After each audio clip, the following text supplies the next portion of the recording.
If you drive a Kia with a Theta II engine, you are sitting on a ticking time bomb. But it is not just the engine's fault, it is the owner's manual. Dealerships are feeding you a maintenance schedule that is killing these cars at 80,000 miles. Today, I am giving you the real schedule, the one that actually prevents engine failure and saves your wallet. Let's get started. Maintenance tip number 1. This is the absolute most important rule for any Kia owner. Redefine your oil change interval. If you open your manual, it probably says you can go 7,500 or even 10,000 miles between oil changes. Do not do it. I cannot stress this enough. If you have a Kia with a gasoline direct injection engine, especially the 2.4-liter Theta II or the 2-liter turbo Theta II, following that 10,000-mile interval is the fastest way to destroy your rod bearings. Here is the mechanics of why this happens. Kia gasoline direct injection engines run incredibly hot, and they produce a significant amount of soot and carbon blow-by. I have seen oil from a Sorento with just 6,000 miles on it that looked like black tar. When that oil breaks down, it stops lubricating the tight tolerances in the connecting rods. Once those bearings spin, you are looking at a $6,000 engine replacement. For these engines, you need to change your oil every 3,750 to 5,000 miles maximum, and you must use full synthetic oil. If you have a turbo model like the Stinger or the Sportage SX, stick to 3,750 miles. It sounds frequent, but a $50 oil change is a lot cheaper than a new motor. Maintenance tip number 2. This is unique to Hyundai and Kia vehicles, and it is the oil filter itself. In my 40 years of wrenching, I usually say a good quality aftermarket filter is fine, but not for a Kia. You need to use the OEM factory filter. You will recognize it immediately because it is a blue can with the Hyundai and Kia logo on it. Here is why this matters. Kia issued a technical service bulletin years ago about engine knocking noise caused by aftermarket filters. The flow rates and the bypass valve pressure in the OEM filters are very specific to these engines. I have had customers tow cars to my shop thinking their engine was blown because of a loud ticking noise. We swapped their cheap, quick lube filter for a $10 OEM blue can, and the noise vanished instantly. Using a generic filter can cause oil starvation at startup, which accelerates the bearing wear we just talked about. Buy the OEM filters in bulk online or get them at the dealer parts counter. It is the cheapest insurance policy you can buy. Maintenance tip number 3. This covers the transmission, and this is where things get tricky because Kia uses 2 very different types. First, let's talk about the traditional automatic found in the Telluride, the Carnival, and most Sorrentos. The manual will tell you the fluid is lifetime. Let me be straight with you. There is no such thing as lifetime fluid. Lifetime just means the lifetime of the warranty. Once you hit 100,000 miles and that warranty expires, if the transmission fails, that is your problem. For traditional Kia automatics, you need to do a drain and fill every 60,000 miles. Do not do a pressurized flush, just a drain and fill. And you must use SPIV specification fluid. These transmissions are sensitive to fluid friction modifiers. If you put generic automatic transmission fluid in there, you will get shuddering and slip. Now, if you have a Kia with the dual clutch transmission, DCT, like the Sorento or K5 GT, the maintenance is different. The fluid is essentially a gear oil, but the wear comes from how you drive. The number 1 killer of the Kia dry DCT is creeping in traffic. Because it uses physical clutch plates, creeping burns them up just like riding the clutch in a manual car. Fluid changes on the DCT should happen every 40 to 50,000 miles, because that fluid collects clutch material debris much faster than a standard torque converter automatic. Maintenance tip number 4. Managing gasoline direct injection carbon buildup. Almost every modern Kia engine uses gasoline direct injection. That means the fuel is sprayed directly into the combustion chamber, bypassing the intake valves. In an older port-injected car, the gasoline washed over the valves and kept them clean. In your Kia, nothing cleans those valves. Over time, oil vapors from the PCV system bake onto the back of the valves and form hard carbon deposits. I have seen Optimus with 80,000 miles that could barely breathe because the intake valves were choked off with carbon. The symptoms are rough idling, hesitation when you step on the gas, and a drop in fuel economy. To prevent this, you need a two-part strategy. First, use a high-quality fuel system cleaner with PEA, such as Techron, every single oil change. This helps clean the injector tips. Second, and this is the big one, you need an induction cleaning service every 30,000 miles. This is where a chemical is sprayed into the intake manifold while the engine runs to dissolve that carbon. If you ignore this, you will eventually need a walnut blasting service, where the shop manually blasts the valves with crushed walnut shells. That costs $600 to $800. Spending a little on induction cleaning now prevents that huge bill later. Maintenance tip number 5, check your coolant type.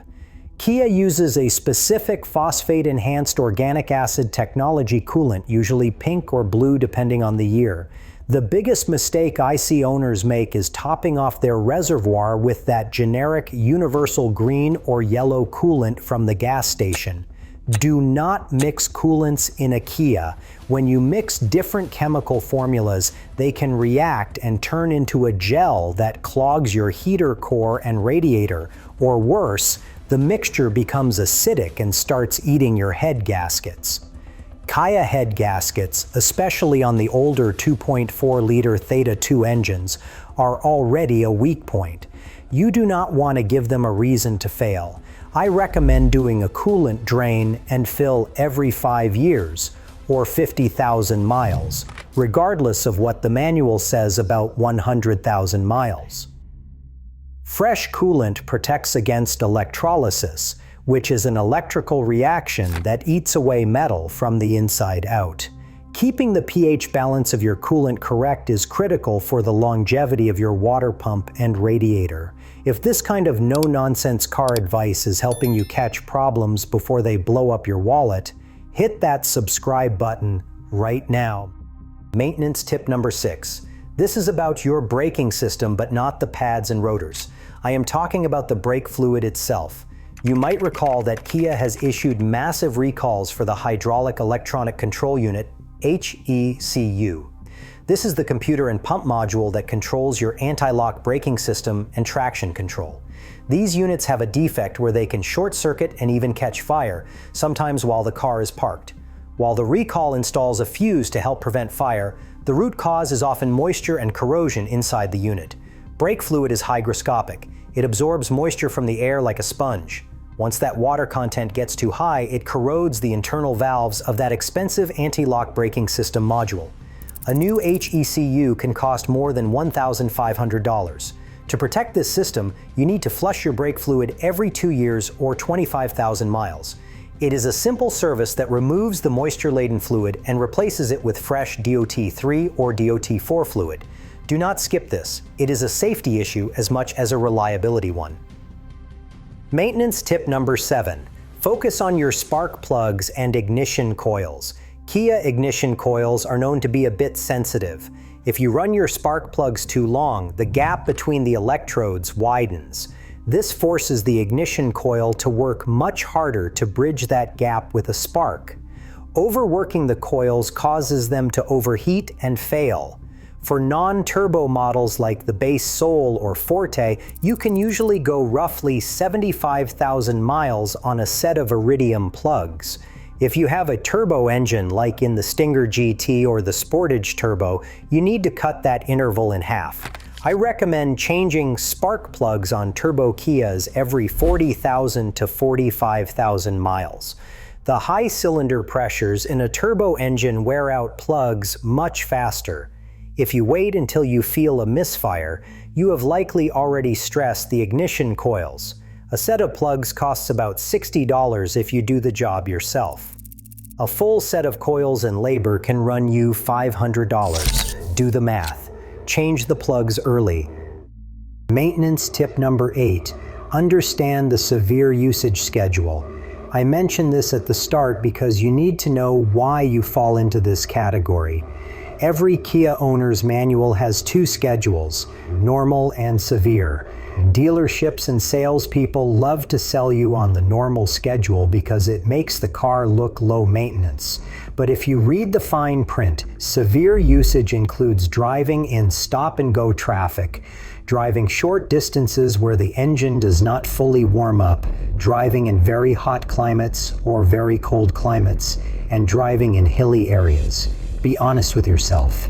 Does that sound like your daily commute? Unless you only drive on the highway at 60 miles per hour in 70-degree weather for an hour at a time, you are a severe driver. 90% of Americans are severe drivers. That means every maintenance interval in the book needs to be cut in half. The normal schedule is a fantasy written by the marketing department. The severe schedule is written by the engineers who know when parts actually break. Adopt the severe schedule today, and your Kia will feel like a different car at 100,000 miles. Maintenance tip number 9. This involves your all-wheel drive system, specifically the SUVs Sorento, Sportage, and Telluride. The Dynamo Max AWD system uses a transfer case and a rear differential. These hold very small amounts of fluid, sometimes less than a quart. Because the fluid volume is so low, it degrades quickly from heat and from shearing forces. I have seen transfer cases shatter because the fluid turned to sludge and the gears overheated. I recommend changing the transfer case and rear differential fluid every 30,000 to 40,000 miles. It is often overlooked because it is not always clearly listed on the dealer's quick service menu, so you have to ask for it. Use a high-quality 75W90 synthetic gear oil. It is a cheap service, usually around $150 for both, but replacing a transfer case is a $2,500 job. We are getting close to that bonus tip I mentioned at the start about the theft issues. But first, let me show you something that even experienced mechanics overlook on Kias. Maintenance tip number 10, check your PCV valve. The positive crankcase ventilation valve is a tiny plastic part that costs about $15. Its job is to vent pressure from the engine crankcase. When it gets clogged with oil and sludge, that pressure has nowhere to go. So where does it go? It blows out your oil seals. If you have a rear main seal leak or valve cover leak, a clogged PCV valve is often the culprit. On Kia vehicles, because they produce so much blow-by, these valves clog every 30,000 miles. It takes 5 minutes to change. Just unscrew the old one and screw in the new one. It is the simplest maintenance task you can do, and it saves your engine gaskets from blowing out. Before we wrap up, here is a bonus tip. One habit that separates car owners from car lovers is staying ahead of the Kia Boys threat. If you own a Kia from 2011 to 2021 that uses a physical steel key to start, your car likely lacks an engine immobilizer. That makes it much easier to steal. Kia released a software update that acts as a virtual immobilizer. It prevents the car from starting if the alarm is triggered. Go to the dealership and confirm this update has been applied. They will put a sticker on your window which might deter thieves. Honestly, I also recommend using a physical steering wheel lock, like the Club. The software prevents the theft, but the steering wheel lock prevents the broken window. Thieves see the lock and move to the next car. It is a $20 investment that can save you a deductible and a massive headache. Now that you know the 10 essential tips to make your Kia last 200,000 miles, there is one hidden feature in your car's computer that most people do not know exists. In the next video, I will show you the hidden menus and secret settings in your Kia that can customize your driving experience.